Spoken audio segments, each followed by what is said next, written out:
जुदाई दा तिक दिल नूं चिर गया, ख्वाबां दा महल सारा एक पल विच टुट गया।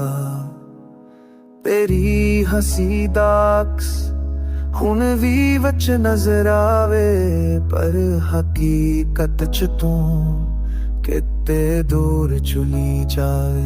पहला हर शाम चमकदी सी, हुण तेरा छा गया। तेरी बातां दे रंग हुण यादा बन गया। मैं सोचा तू मुरावे, पर तकदीर ना मने। रब कुल जाके रोवा, पर वो भी चुप रह ले। मेरे दिल दा हर कोना तेरा नाम पुकारे। तेरी याद दी खुशबू हर पल नू मारे। जीवे साऊं दा बादल दिन बारिश रह गया। मैं भी तेरे बिन सुख के रह गया।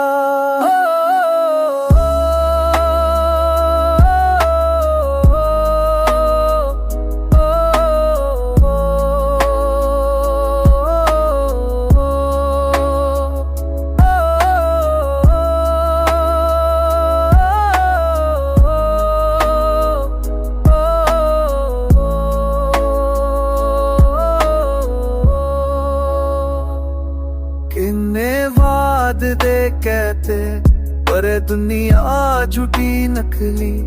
तेरा प्यार तेरी दल हर खुशी लूटी नकली। मैं लभा तेरा नशा, पर कोई पता नहीं। तेनू पुछा तू के थे, ओ भी दसा नहीं। हुना चांद सुहाना लगदा, ना सितारे चमकदे। तेरी याद दे ज़ख्म हर रोज सुलगदे।